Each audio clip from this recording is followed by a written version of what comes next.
Direct from Montreal, Canada, this is Rock Talk with Mitch LaFon. Rock Talk with Mitch LaFon. Bonjour, rock fans. Welcome to this episode of Rock Talk with Mitch LaFon. I, of course, am the one and only Mitch LaFon. Joining me on the phone for this episode, it is guitarist Tommy SKEOCH.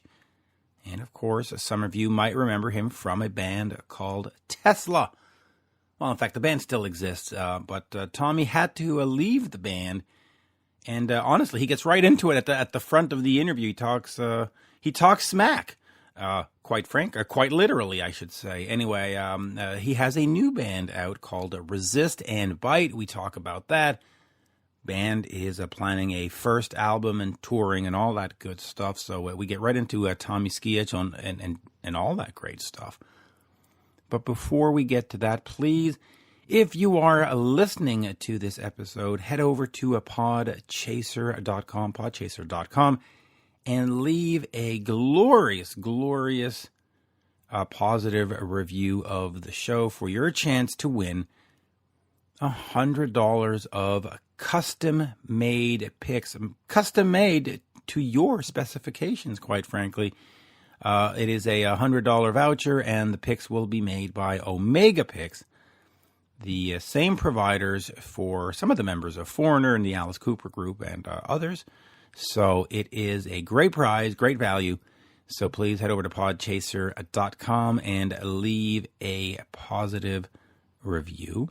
But of course, do support all the other platforms that have the show. Anyway, let's get right into this. Here is, without further ado, le seul et unique, the one, the only, Tommy SKEOCH. We are speaking with guitarist Tommy SKEOCH of the band Resist and Bite. Of course, older fans might remember him from being the second guitarist or the other guitarist in Tesla back from the wonderful 80s. Tommy, bonjour, as we say in Montreal. How are you? Hey, how you doing there? Good. A pleasure to talk to you again. We haven't spoken. I sent you a picture from way back when. I don't think we've actually spoken since 2004. So probably since around that picture was taken, I'm thinking. Yeah, probably. That was probably the last time I saw you. I don't know, because after about 2006, I went into hibernation, I was a recluse for about 10 years. Yeah. So, in fact, before we get into Resist and Bite and the new material, The Myth I'm Living, which is the single that's out right now, or the song that's floating around that's been put out, which I have to say sounds phenomenal. And I'm not just... hey, thank you. Yeah, thank you. I'm not just patting your back to pat your back. It's a good hey, rock man, song. You know what? Thank you very much. And you know what? That song, I mean, we don't have a record out. We've just been working on the songs, but there was a station in Nashville wanted us on, and they wanted a song. And we just mastered one of the songs of the demos we're working on. Man, it does sound good. We wouldn't have it out there if we didn't think it sounded good, of course, but we were really surprised at how great it came out too. And thank you very much. I believe you. No, you should, because I have a discerning taste in music. But let us talk first of all about the hibernation, because you were front and center with Tesla, that dual guitar attack, very much appreciated by fans. And then, the 90s came, and the band split, and then there was 4, and then there was 5, and then there was Into the Now, and then we don't need to go through all of that. But why after that? Yeah. So let's see, I would say about somewhere like before we made, somewhere around 93, 94, I started like just delving into some really hardcore dope and shit like that.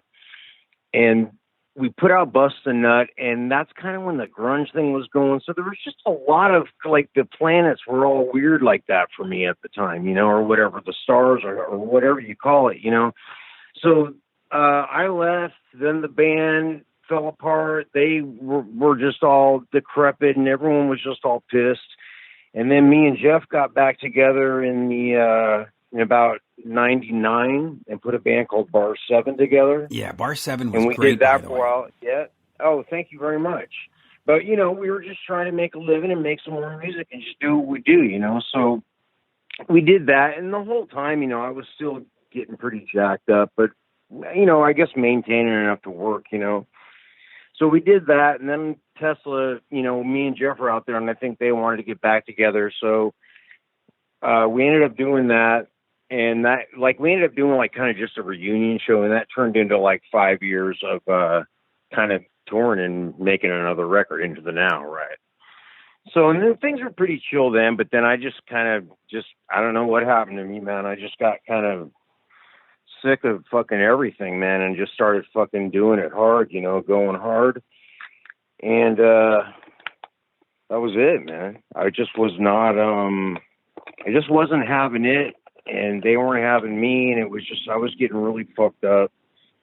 And it was and they just wanted to keep it all Tommy's going home to hang with his family. I mean, I don't know why they want to avoid conflict or anything like that. I mean, not that it's a conflict, but it's something I think they look at as negative, and it just is what it is, So then after that, what's that? Well, I was just going to say, when fans look at official biographies and official this, bands and record companies stitch a story together that you can sort of, I mean, it's like a big Disney thing where it's there's a lot of Wonderland.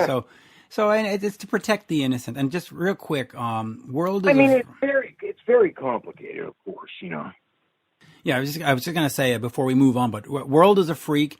There's a song on there, Ladybug. There's a couple of songs, by the way, on there that you might want to the Bar 7 record. Yeah. You might want to polish up and give them another try, because I love that album. I think it just fell under the radar, so it was terrible. But so you're going through the hardcore. Okay, how can I put this? When did you straighten out? When after 2006, 7, 8 did you finally say, okay? We're done. Yeah, so I left the band in 2006 for the last time, and that whole maybe 5 or 6 years, man, it just got worse, man. I just got fucked, man, just crazy, right? And then somewhere about so it's been about 10, 12, 13 years, I don't know what it's been. So somewhere about maybe 5 years ago, I just kind of was, I don't know, man, I feel like I was kind of killing myself a little bit, and I started just getting worried about myself because I was just so fucked, And I stopped, and now I didn't stop completely. I don't do AA or none of that shit. I just smoke cigarettes and maybe some weed and maybe have a drink every now and then. But I just don't do smack, because that's the thing that really towards the end, that's what I was doing, and it was fucked. It fucked me up. Oh, I can imagine. All right, so let's talk Resist and Bite, because we're not here to do the entire history of Tommy. We're also not here to do the Dr. Drew treatment of Tommy. You know what? That's okay, and I don't mind talking about it because you know what, man, a lot of people wonder what went down because it was never really told, and I haven't really fully, I don't think, ever explained it in interviews a little bit. Right. But it's not. It's all good. Yeah, no, it's not some dark weird thing for me. No. I'm not saying it's a dark weird thing, but okay, so. Then I will ask a couple more questions, and then we will get to Resist and Bite, which, as I said, you've got one single out, and it is great. So I got to focus on the playing. That's awesome. So now that you're still doing a little bit of weed, a little drinking, all that, are you scared that at some point, if you get back on the road and you're there and you're on a bus and it's a shitty club somewhere, you just go, hey, it'd be feel real good. Are you sure you're over the temptation, or is it a demon that's sort of... Yeah, totally, okay. Yeah. I just, I don't want to do that no more, man. It was killing me, and it was just not nothing I'm interested in doing anymore. Now, I know that the fans, whether you're talking about Ace Frehley or Tommy, they're always like, hey, when's the reunion now? Tesla has Dave, and they seem to be happy. How do you sort of look at the Tesla thing? Do you think at some point they should invite you back, or do you say, you know what? I respect the fact that they put their pants back on and move forward. How do you sort of see the former band? I guess I don't know. I don't really go there. I just man, I got this thing that I'm doing that's just so awesome, Mm-hmm. And I don't even think of that kind of thing. I mean, I used to, before I was doing this with them, I might have thought, if they asked me, I would do it or something like that. But just now where my head's at, it's just in a different place. So yeah, I'm not really down with that. Well, good. So let's talk Resist and Bite. You've got Nathan, and I'm going to try his name. I think it's Utz, U-T-S. He has been with Lynch Mob and some other bands. Oh, yeah, Oots. Nathan Oots, yeah. Oots. Talk to me about putting this band together, and is it really the Resist and Bite band, or is it Tommy Skioch and other guys? You know what I mean? Like, is it a band? Yeah, I do know what you mean. Yeah, totally know what you mean. No, it's a band. You know, we all kind of put input into the songs. I will say I have been writing a lot of them. Most of the ones we're doing are mine, but the best ones, in my opinion, are the ones we collaborate on always, and that seems to always be the case with me. You know, I just like collaboration. It seems to really get the juices going and nice things come out of it. But no, it's a band, man. I don't tell them what to do or anything. It ain't like that. We're a band. So what is the plan? So you've got this one song. The Nashville radio said, "Hey, we need to play some music." You rushed out the song. You mastered it quickly, a demo basically. When do we start getting a finished product, and how important is it for you to be out before you start touring, before you start asking to be on a package deal, before you start? What's sort of the game plan for Resist and Bite? Basically, we've been writing. We've only been the five of us for like 5 months now. You know, Nathan just joined, and we've got we've got enough songs almost for a double record. Not quite yet, but we're going in one more time to record next week or at the end of this month. So we got quite a few really great songs. I mean, every one we do is we're like, yeah. So we want to make a record, right? And then we want to go tour on it. And we want to just do shows in general. So probably what we're going to do is just keep working towards this record, making it, and doing one-off shows. And then by next summer, hopefully we'll have something at least in the works or done, and we can be touring and doing our thing. And by next summer, you mean 2020 or 2021? 2021 okay. At the earliest. I mean, I don't know. I don't even know if we can get it together by then for like a tour and have a record out by then, but we'll see. We want to make a good record, you know? Yeah, you absolutely do. So okay, so let's go with that. You have to make a good record. What's the pressure on like for you? Because, you know, you are the ex-member of a very popular band. You left under that cloud thing. Do you feel an extra pressure to be super good, or can a good rock record get you through? Like, how stressful or how mindful are you of what the fans expect going into this process? I try not to trip on that stuff, dude. Like, I'll just trip on like writing songs and making sure that I feel like it really rocks and gives me that feeling, you know, like my eyes roll in the back of my head and like putting my hand up, my fist up in the air, just fuck yeah, you know, just that. When the songs are rocking like that and it's feeling like that for me, I don't think about that stuff because I just know I believe in it, man. There's just no one could tell me that these songs don't fucking rock. And it's not just like Myth that you've heard, but we got a slew of them. It's been quite amazing, and I'm really pumped about it, man. I'm really excited about it. I'm excited too, and I want to talk about some of the stuff I saw on your Facebook because that was a different project. But let me just quickly get back to Resist and Bite here. Oh, sure. In terms of sound, because there are bands that are going to listen, and I say Tesla, and they go, "Yeah, I know what that is," or they say, Kiss, you go, "Yeah, I know what that is." But if I say Resist and Bite, they go, "Well, all right, there's a guy in Tesla, but does it sound like Tesla? Is it hard rock? Are you reinventing the wheel? Are you doing U2?" Sonically, what can a fan expect if they decide, okay, I heard Tommy on the show, I want to check out Resist and Bite? Okay, so my take on it, from everything I've been hearing, is the band is kind of like that Myth song, but goes even heavier than that. We get I think a lot of it is pretty heavy in general, but we do get diverse. So there's a lot of diversity. I mean, we got some real kind of like what I call shit kickers, kind of blues rock songs. And then we have a couple of really like pop songs, you know, and then but I'd say the others are like Myth and beyond, you know, we fucking rocking, you know, some rocking shit, this fucking rolling your eyes in the back of your head and going for it. Good. See, that's what I like. Okay, so if that makes sense, that doesn't make sense, but it's funny though.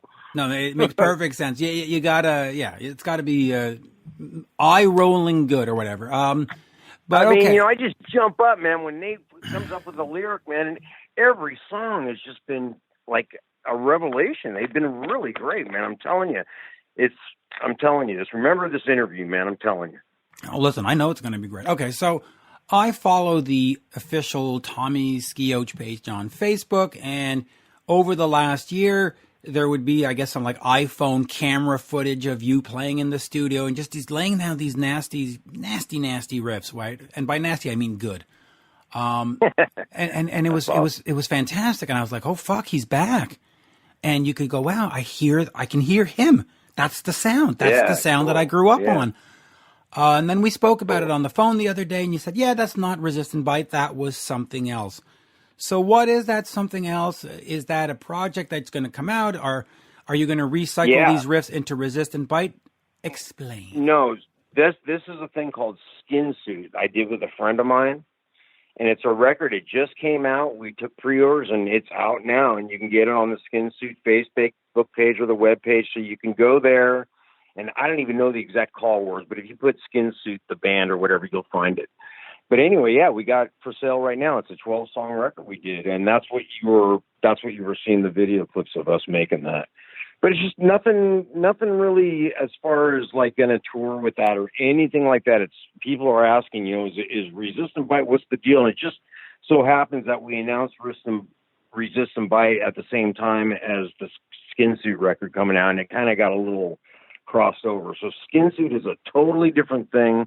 It's a record that I did that's for sale now, and then Resist and Bite, totally different, a band, and that we're going to go take live and make records and go rule the world, Okay, so one is just a project and it's sort of a one-off, and Resist and Bite is what we're moving forward with. That's what I understand. Pretty much, that's it. Okay, see, so that's good. More. So talk to me now about coming back and playing, because you had those years, as we talked about, where you sort of fell off the earth and you were in hibernation and you got really deep into the smack.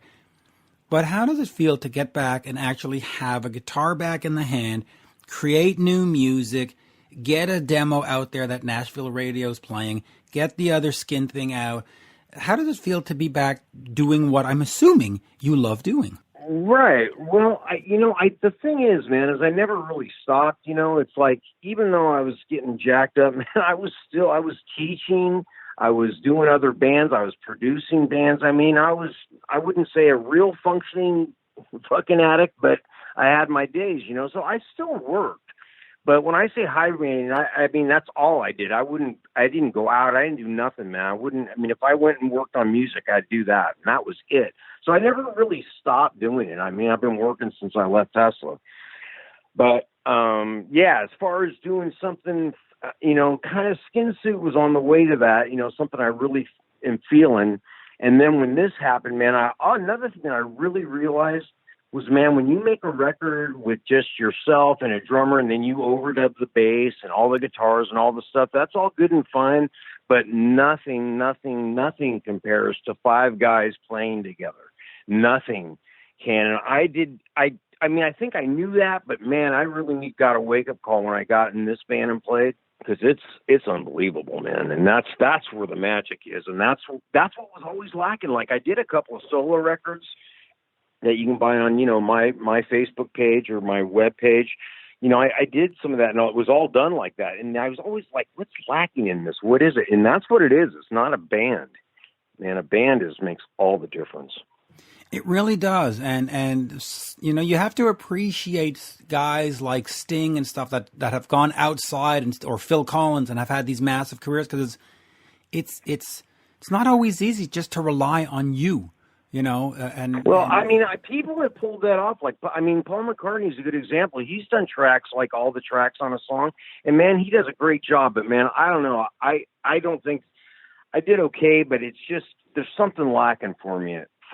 I got to always play with other guys. That's just where it's at. It's awesome. It is. Now, one of my friends, one of the people I speak to often, is Steve Thompson, who, of course, helped craft, I guess, the Tesla sound. Right? Yeah. Am I overstating it? He was as important to it as the band, right? I think you really worked as a team. Steve Thompson and Michael Barbiero, yeah. Mm-hmm. Yeah, so absolutely. I don't want to turn this into an all Tesla interview, but I do want to get a couple of points across. So let me just go to Mechanical Resonance, which I think and I think a lot of fans share this, is one of the greatest debut records in the hard rock genre, right? I mean, Oh, wow. it really is. Yeah. You look at the awesome. first, you look at the first Bon Jovi or at the first whatever, and you go, yeah, it took him a couple of albums, but you listen to Mechanical Resonance, Easy Come, Easy Go, coming at you live, and it just there's no let up. There is not one song where you go, yeah, it's great, except I could live without that one. Even the cover, the Little Susie cover of that PhD song. Yeah. Right? People always, when I say that, they go, that was a cover? It's like, yeah, that was a fucking cover. Oh, dude, you're cracking me up, man. That's awesome. But it's a great cover. It's better than the original. Yeah. I don't know. But talk to me about that album and putting it together. And, they say you have a lifetime to write the first album and then 6 months to write the second one. Yeah, right. Well, I mean, yeah, it's kind of like that. I mean, I think, if I remember right, I think all the songs that ended up on that record, like, we didn't even have when we first got with Geffen Records. We had like a certain bit of songs, and they said, no, we think you can do better. And they had us, so we were kind of a developmental deal. We went and wrote a bunch more songs, and the songs that we wrote are to show Geffen that we could write better songs is what Mechanical Resonance became. Or, that's what it is. There's a lot of those songs. And so, I mean, I guess that says something. I didn't think about it that way, I guess. No, and it's great. Anyway, but all right. So, but the band currently in 2020 still does a lot of shows with Def Leppard. They still do a lot of, Phil Collins produced their last album. But it sort of goes back to this Mechanical Resonance area where they took you out as an opening band. How important was it for you to be on the Hysteria tour and not on the whatever Kiss Crazy Nights tour? Because that tour, there generally was a hysteria around what the band was doing. How important has Def Leppard been to what you do and what Tesla has done? Well, Def Leppard was a big, big influence on us, man. Back when I was growing up, I remember I have their first record that I bought when I was a teenager, they were a big influence on me, man. And then, yeah, to kind of like know them and rock out to them was really great. And they were really good to us, so it's awesome, to have that, and meet the people that you admire, Okay. So they take you out on this first tour and it's a major thing as a rookie band. And you're seeing this grand production and the stage in the center, in the round or whatever they call it. What was that like? What were some of the things? Let me put it this way. Were you just a young punk who was drunk all the time and you didn't really pay attention? Or did you come to the arena every day and go, aha, look at that. I got that. You know what I mean? Kind of a little of both, I think. I was a knucklehead when I was young and did all kinds of crazy shit. So I was just into having fun and tearing it up. Yeah, getting fucked up and, girls and all that. So a little of both, though. Yeah, I mean, I got the significance of it, of course, but I just wanted to have fun. So, but it was fun. I mean, yeah, I thought it was cool as hell. It really was. All right, so I'm gonna put you a little bit on the spot, I guess. But you and Frank had this synergy that was often imitated but never duplicated. The way you two played together, it's really as though there was a left hand and a right hand. You needed to be a pair. Talk to me about a little bit about Frank. Do you feel the same sentiment, or do you think you overshadowed? I do. No, I do. Frank is. Check it out. Frank's like just. I don't know, man. He's an amazing guitar player. I've just seen him do everything and anything. He can do anything basically on the guitar. He's pretty amazing. But the thing with us together, I don't know. I look back at it different now over the years, and I don't know. We did a lot of things. Like, we never really talked about like who's going to do what solo. We didn't really talk about that kind of stuff. We just did it. You know what I mean? I think there was one record where he wanted to do some solo or some song I was doing, but other than that, I don't think we ever really talked. And you know what? I do wish that we did a lot more double guitar harmonies. We did some of that, but we didn't do what you would think, as a two guitar band. We didn't, monopolize on it as much as we could have. And I wish we would have now looking back. And I don't know why that was, really. Okay, so that's an interesting point. So, in terms of how you how you came up with the parts. So there was no grand scheme of you get 3 solos and I get 4. It really was. No. So explain the that. writing process. All right. So okay, let's look at this. Let me back up here on my notes. You're sitting at the table and there's coming at you live and you're trying to figure it out. Do you just sort of both run a pass and then go, hey, that sounded better? Yeah, you just kind of like one guy starts jamming on something, right? And then the other guy starts jamming. Then Troy starts playing. Then you start jamming, man. And then you go, hey, man, what if right here we go to this? And then you do that. And then you put those two exactly like that. You know, you just play it. A lot of it is when you're standing there and you're just playing together. You know,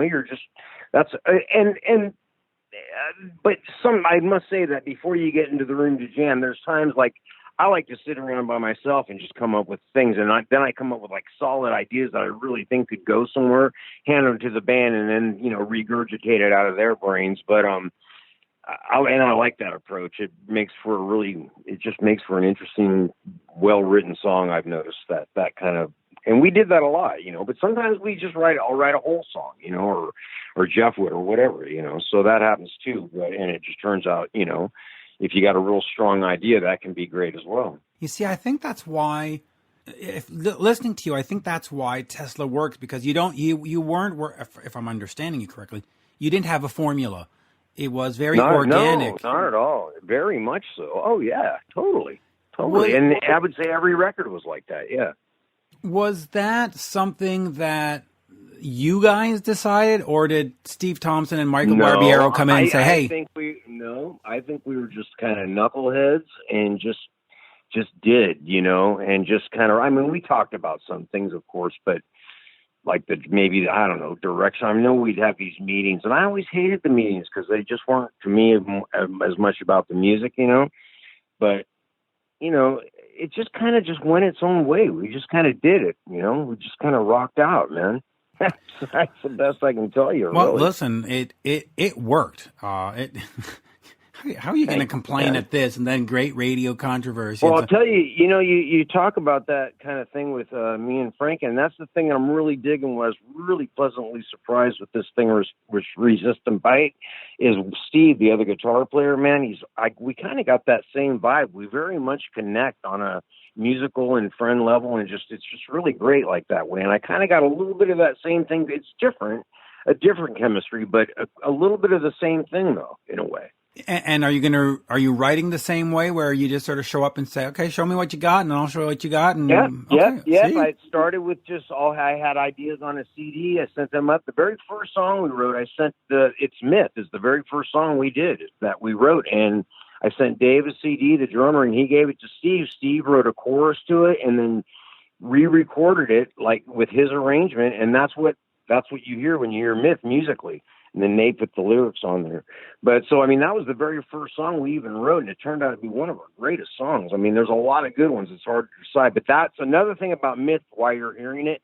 It is the first song we ever recorded, first song we ever wrote. And it's the most produced out of all of them. And that's probably why it was good enough to master. And that's why it sounds as good as it does. Because we're doing that to all the other songs right now, producing them and working on them. I'm doing this weekend. I'm going to Nashville to do just that. And I'll finish on this because we're at half an hour. When the band gets out on the road and you start touring, do you start playing some of the Tesla songs and say, hey, folks, you're getting the Tommy, the history of Tommy? Or do you say, no, you're at a Resist and Bite show?